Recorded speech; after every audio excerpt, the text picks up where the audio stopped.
The wardrobes of the Titanic's first-class cabins were more than places to hang coats and dresses. They were vaults of identity, small museums where private lives were arranged and cataloged in satin and cedar, in tailor's paper and ribbon, in secret notes folded into glove boxes. To stand before one of those doors is to stand before a constellation of choices. What to wear for dinner, what to hide from servants, what to take across an ocean when wealth and reputation are carried, like cargo.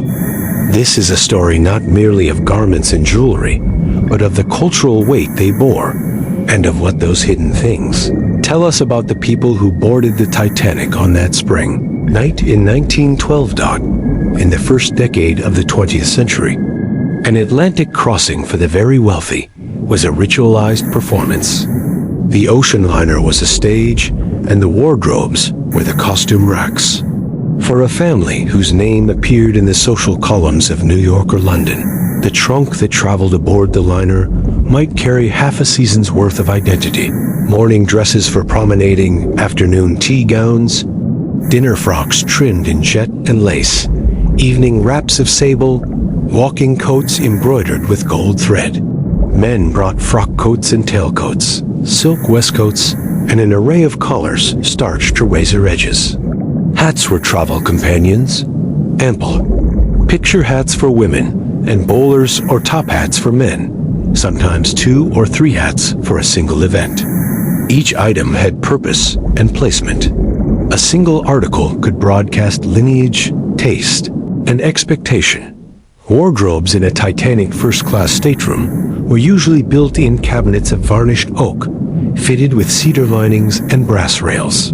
Yet, it was the trunks beneath the beds, the steamer trunks, hat boxes, and valises that held the true private troves. Many were stamped with the names of Parisian couturiers, London tailors, and the great shipping agents of the age. They were closed with brass locks, wrapped in canvas, and labeled for delivery at destination. Inside them lay the practical and the intimate. Detachable collars pressed on tissue, silk stockings rolled with lavender, collars or cuffs starched and starched again. But also letters tied with ribbon, lockets of hair, perfume bottles whose glass had been filled with scents imported from the Mediterranean or the Riviera. Sometimes, hidden beneath a shirt or sewn into a hem, were documents, passports, checkbooks, ledgers. In an era before instant communication, a trunk could be a safe.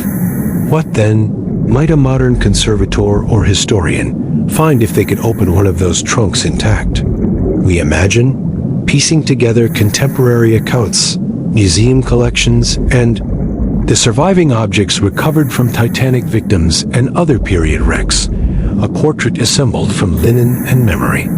There would be fine shirts folded in the manner of valet-ring hands, collars wrapped in fragrant paper, pairs of kid gloves, some with the labels still faintly legible, 2 or 3 pairs of boots, leather polished by a groom's palm, a razor set in ebonized wood, flasks wrapped in felt.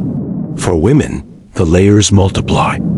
Chemises embroidered with initials, corsets laced and busked, stays with nettle bones, corset covers, petticoats with horsehair stiffening hems to hold the fashionable silhouette, and always the accessories, embroidered fans that snapped open like miniature theaters, opera glasses in velvet cases, beaded purses that glittered with seed pearls, handcrafted parasols whose spokes and silk told of summer gardens and carriage. Rides, jewelry of course, finds its way into every narrative about the elite. Rarely did a woman of estate travel without some piece around her neck or tucked into a pocket. A brooch with a family crest, a strand of pearls knotted by hand to prevent loss, a small case of cameos measured in the millinery of generations. Men carried signet rings, perhaps a small chain of office, a pocket watch with a fob engraved with initials. The watch was both timekeeper and talisman, a symbol of punctuality and power. It fit into the story of the age, one in which the Precise measurement of time governed trains, ships, and appointments. To be always on time was to be always in control, but wardrobes held more than clothes and jewels. They held secrets, the small and large capitulations of lives lived in public. A love letter, sent faint but stubborn, wrapped within the lining of a gown. A photograph of a child taken in a sailor suit. An inhaler or a vial, hidden because revelation would bring shame. An illicit trinket or token from a clandestine lover. In other cases, the wardrobe served as a repository for the unexpected, for souvenirs collected during travel. A carved wooden figure from a colonial port, a scrap of fabric from an exotic market, a cigarette case won in a curve of luck at a foreign casino. These objects, when placed side by side, form a sort of private archive, the outward face of a person and the interior life that time and propriety would keep out of view. The trunks also tell the story of labor. They were packed and unpacked by stewards whose art was making a room into a home. Boarding the Titanic, many first-class passengers brought with them detailed inventories and lists of their garments, sometimes itemized for customs, sometimes as an accounting device in case luggage was lost. The ship's staff, from the chief steward to the seamstresses, who mended lace at odd hours, knew that wardrobes were a system. Buttons needed replacing, hems needed restitching, evening gloves needed relining.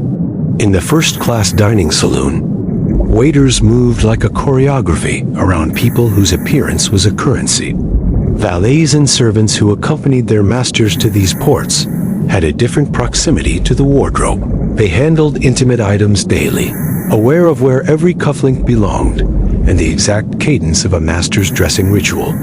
There were regulations too, both official and unspoken. Customs officers demanded manifests of valuables. A single page might list 1 diamond brooch, 2 pearl necklaces, 1 gold watch, terse, bureaucratic, and yet suggestive of everything the entry concealed. The wealthy sometimes declared their most ostentatious pieces in order to receive receipts for insurance. At other times, they circumvented the scrutiny, slipping small boxes into false bottoms or within the hollow of a coat. There were also social rules. Jewelry was to be worn for display in company, but not in solitude. Mourning clothes were to be kept ready for the death that waited for some family in a cold room years later. The wardrobe was a theater of ethics as much as aesthetics. What you took out and what you left inside was a commentary. We can read a passenger's life in those choices. A woman who carries 2 pairs of walking shoes and a single elegant evening slipper betrays a life lived between action and display. A man whose trunk is full of catalogs and ledgers suggests business dealings that cannot be left ashore. A trunk heavy with children's clothing reveals a family's investment in continuity. These are the quiet syllables of biography, written not in ink, but in silk and thread. When the Titanic met the iceberg, the rapidity of the sinking left little time for these performances to conclude. Tales from survivors are full of those last.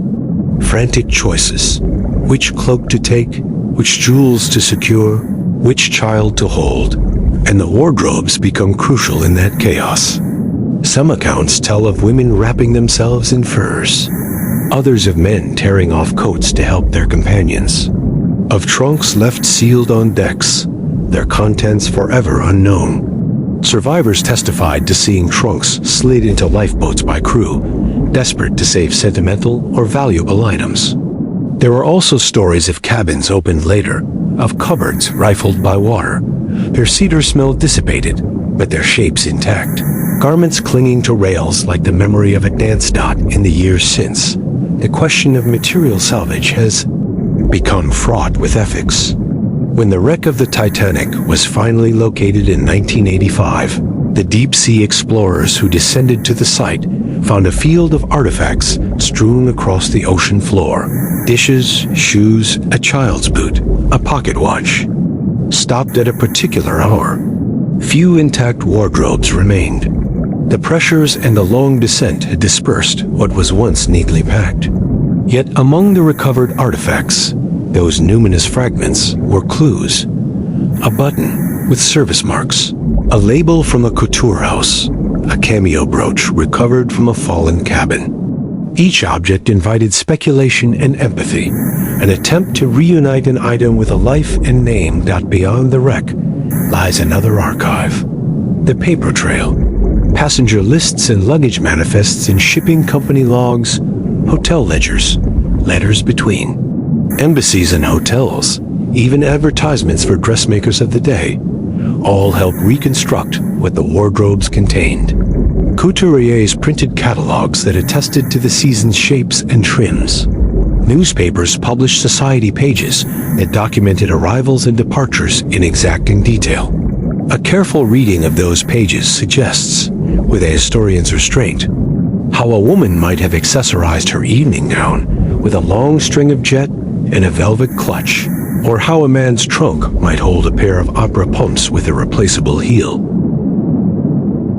To truly understand what lay hidden inside the Titanic's elite wardrobes, we must look not only at their contents, but at the culture that surrounded them, a culture of concealment, ritual, and the quiet architecture of personal identity. For in 1912, a wardrobe was more than wood and hinges. It was a boundary between the world one showed and the world one guarded. Consider the act of dressing aboard a transatlantic liner. Morning light filtered through the oval porthole gilding the cabin walls and catching the filigree of brass fittings. A lady's maid would move about the room with near-silent precision, unwrapping garments that had been folded in layers of tissue. She knew which gown was for breakfast, which for midday social calls, which for the promenade deck. Every movement expressed hierarchy. The maid assisted, and mistress chose, society observed. Within those wardrobes, therefore, lay the choreography of the ocean-crossing elite. Ribbons tied in meticulous loops revealed a woman's preference for pastels or bold jewel tones. The number of gowns indicated whether she was traveling for leisure or diplomacy. The presence of a single daring dress, perhaps bearing a lower neckline or a Parisian cut, hinted at a planned reveal in the glittering light of the first-class dining saloon. These garments were not chosen casually. They were tools of strategy, social maneuvering in silk and chiffon. The men's wardrobes told different stories: ambition, rivalry, and the complex mathematics of formality.